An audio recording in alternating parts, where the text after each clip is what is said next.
हरिओम प्रिय दर्शकों, सरलता से ज्योतिष सीखने के क्रम में आज हम जानेंगे भावों के बारे में। जब भी आप कोई कुंडली देखते हैं उनमें अलग अलग भाव होते हैं। टोटल 12 भाव होते हैं।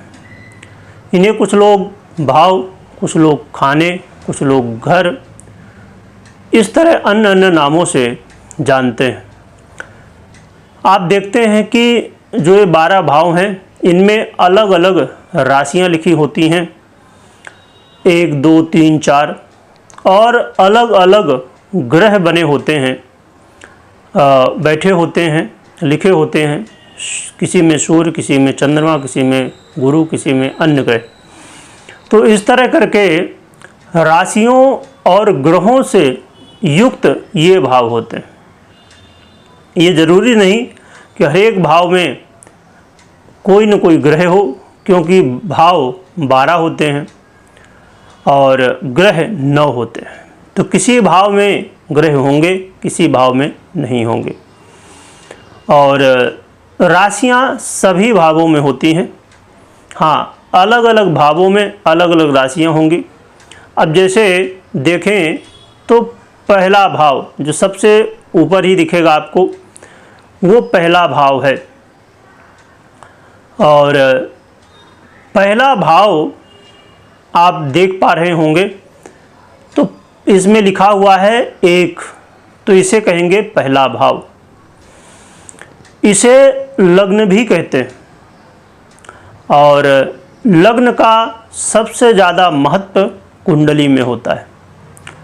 लग्न सबसे महत्वपूर्ण होती है। यदि कहा जाए कि सबसे श्रेष्ठ भाव किस भाव को कह सकते हैं, तो वो है लग्न।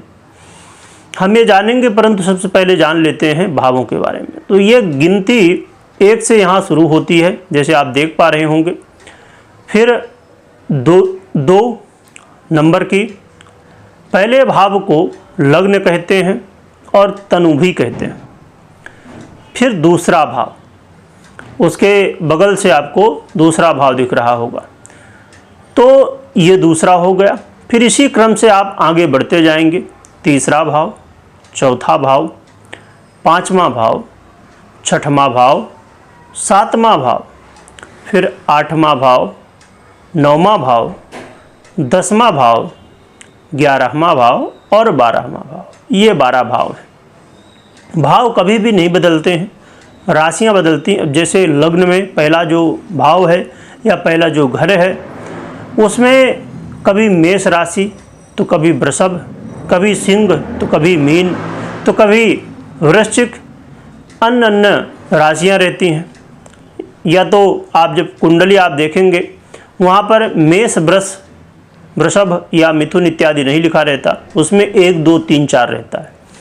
तो पहले भाव में ही कई बार आपको 5 नंबर लिखा मिल जाएगा, या 12 नंबर लिखा मिल जाएगा, या 9 नंबर लिखा मिल जाएगा। यानी कोई भी नंबर लिखा हो सकता है किसी भी भाव में।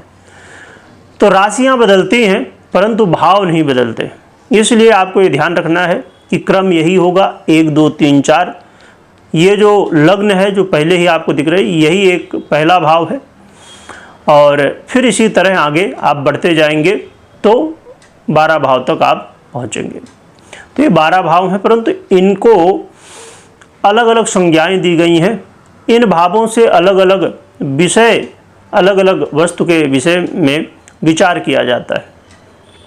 यहाँ पर यह समझने की आवश्यकता है कि एक ही भाव से कई सारे विषय जाने जा सकते हैं, कई सारी बातें जानी जा सकती हैं, परंतु मुख्य रूप से कुछ नामों से हम जानते हैं।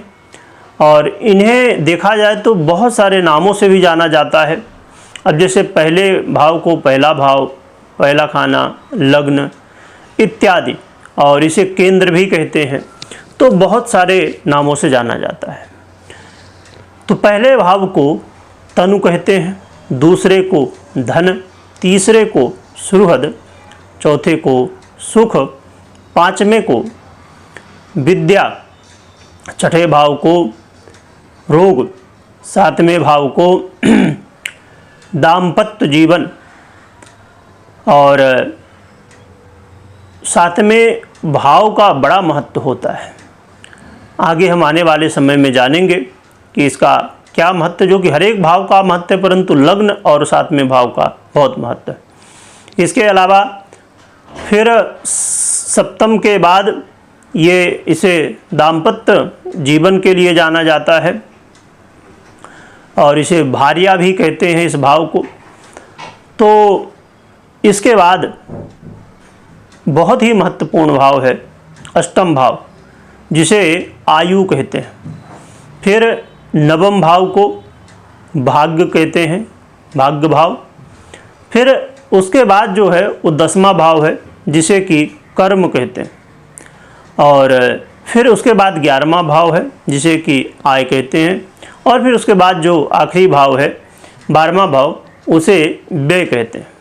यानी कि ये एक क्रम है, इसी क्रम से हमें ध्यान में भी रखना चाहिए। इसके अलावा इन्हें अन्य अन्य नामों से जाना जाता है, हम और भी जानते हैं इनके विषय में। जैसे कि प्रथम भाव को लग्न भी कहते हैं और तनु भी कहते हैं। तनु मतलब शरीर, आपका शरीर। और इसे केंद्र में भी गिना जाता है। केंद्र भाव किसे कहते हैं? केंद्र भाव कहते हैं प्रथम भाव को, चतुर्थ भाव को, सप्तम को और दसम भाव को। ये 4 भाव हैं, इन्हें चारों भावों को केंद्र कहा जाता है। और इसके अलावा पंचम भाव और नवम भाव ये त्रिकोण कहलाते हैं और लग्न को भी त्रिकोण कहते हैं, परंतु मुख्य रूप से पंचम और नवम मुख्य रूप से गिना जाता है और प्रथम को भी गिना जाता है त्रिकोण में। तो ये बड़े ही महत्वपूर्ण भाव हैं। आने वाले समय में हम और भी जानेंगे इन्हें, जैसे उपचय भाव और पणफर इत्यादि इत्यादि नामों से जाना जाता है और उनका मतलब भी होता है। अब जैसे प्रथम भाव यानी कि तनु, यानी आपके विषय में विचार, तन के बारे में, शरीर के बारे में विचार। दूसरा भाव धन, इससे धन का विचार। इसी तरह किस भाव से क्या विचार करना चाहिए आने वाले समय में हम जानेंगे, परंतु आपको अभी इस बात का ध्यान रखना है कि क्रम से बढ़ना है। यदि इससे पहले आपने वीडियो नहीं देखी है तो इससे पहले की वीडियो देख लीजिएगा और उसके बाद फिर इसे देखिएगा, तो समझने में बहुत आसानी होगी और आप सरलता से ज्योतिष सीख भी सकेंगे। वीडियो देखने के लिए बहुत बहुत धन्यवाद।